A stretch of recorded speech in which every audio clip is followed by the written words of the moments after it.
Il y a de cela 2 semaines ou 3, je me suis découragé. J'ai dit, assez. J'ai dit, trop, c'est trop. À quoi bon? À quoi est-ce que ça sert, moi, en m'asseyant ici en face de ces caméras, de faire ces vidéos? À quoi est-ce que ça me sert? À quoi est-ce que ça sert vraiment à quelqu'un? Est-ce que ça édifie vraiment les gens? Ou bien, je suis juste là, à me donner des efforts, à fournir des efforts pour rien. Quelqu'un m'a dit que non, il faut pas sortir, il faut pas faire quelque chose sans avoir fait quelque chose à l'arrière. C'est-à-dire, je ne peux pas parler aux gens, je ne peux pas instruire les gens, je ne peux pas dire des choses aux gens si tu n'es pas toi-même déjà compétent, si toi-même déjà tu n'as pas compris, si toi-même déjà tu n'as pas expérimenté. Mais j'ai vu cette personne me juger, j'ai vu cette personne me mesurer avec une balance qui n'avait rien à voir avec moi.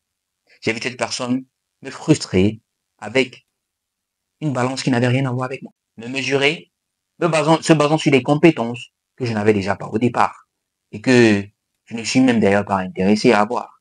Et j'étais frustré. J'étais mal en point. Au point où j'ai arrêté de faire des vidéos. Je me suis dit, oh, peut-être il y a quelque chose qui manque. Peut-être il y a quelque chose que je n'ai pas compris. Peut-être il y a quelque chose que je devrais faire et que je ne suis pas en train de faire, que je devrais apprendre, mais que je ne suis pas en train d'apprendre. Peut-être il y a quelque chose que cette personne voit en moi concernant ce sujet-là, cette compétence-là, que moi je ne vois pas. Alors pourquoi pas m'humilier, pourquoi pas me rabaisser et apprendre? Alors j'ai arrêté de faire les vidéos, j'ai arrêté de publier. Je ne sais pas si vous avez remarqué, mais ça fait 3 semaines que j'ai pas publié. J'ai dit je vais m'improver, je vais travailler.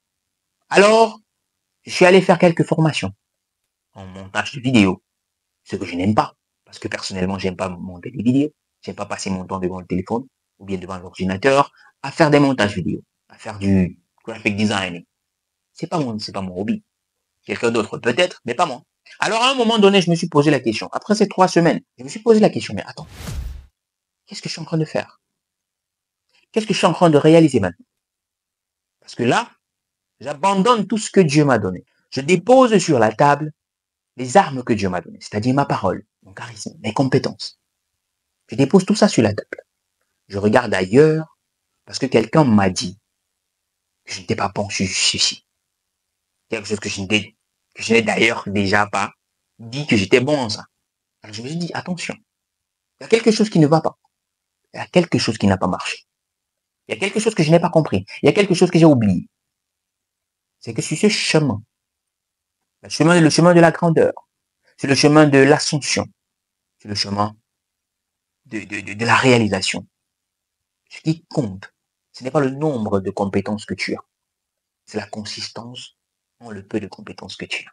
La consistance en le peu de compétences que tu as. Si le monde te demande d'avoir plusieurs compétences, mon frère, ma soeur, tu deviendras mieux et tu auras une meilleure vie si tu es expert en une compétence, en une ou deux, la compétence que tu as. Alors je me suis retracté.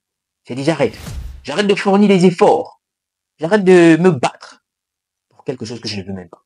J'arrête de travailler dur pour quelque chose que je n'aime pas. J'arrête de me former en quelque chose qui ne me passionne pas. Au contraire, je vais continuer sur la voie que j'ai commencée. Je vais continuer à faire mes vidéos, à travailler, à bosser, à inspirer les gens par ma parole, à inspirer les gens par ce que je dis, par ce que je pense.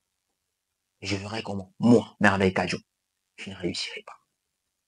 Alors, je t'invite également, cher ami, toi qui, par exemple, dans ton entourage, dans ta famille, tes amis, les gens te disent que non, tu ne peux pas.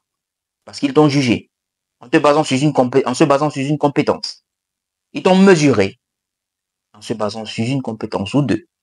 Que eux, ils trouvent que ce serait mieux que tu maîtrises. Mais toi, tu sais, en ton fond intérieur, tu sais pertinemment ce que tu dois maîtriser. Tu sais pertinemment ce que tu aimes. Tu sais pertinemment ce qui te passionne. Alors, je t'invite à travailler dessus. Évite le bruit. Laisse les gens parler. Laisse les gens dire ce qu'ils pensent. Laisse les gens agir comme ils pensent. Mais toi, concentre-toi. Concentre-toi sur ta voix. Concentre-toi sur ton potentiel. Concentre-toi à mûrir le don que Dieu t'a donné. À mûrir la capacité que tu as. La plupart des gens te disent ça. C'est non parce qu'ils voient ton potentiel. Mais ils ne voient pas peut-être ton potentiel sous le bon angle. et ne voient pas peut-être sur la bonne voie. Alors, je t'invite à travailler continuellement. Ce que tu as commencé, aussi petit soit-il, continue. Continue avec persistance. Continue avec persévérance. Continue avec consistance. Alors, tu feras. Tu arriveras. Tu réaliseras. Et tu deviendras cette grande personne que tu aspires devenir. Je suis Vels Afrique de Impact All Generations et c'est un plaisir pour moi de venir ici chaque fois, de partager quelque chose avec toi, quelque chose d'inspirant, quelque chose de grand, quelque chose de puissant. Parce que je sais que par ça, toi aussi, moi et toi, nous deviendrons de grandes personnes. Nous inspirerons des générations et nous laisserons un patrimoine de qualité aux générations qui vont suivre. Alors porte-toi bien et je te dis à très bientôt.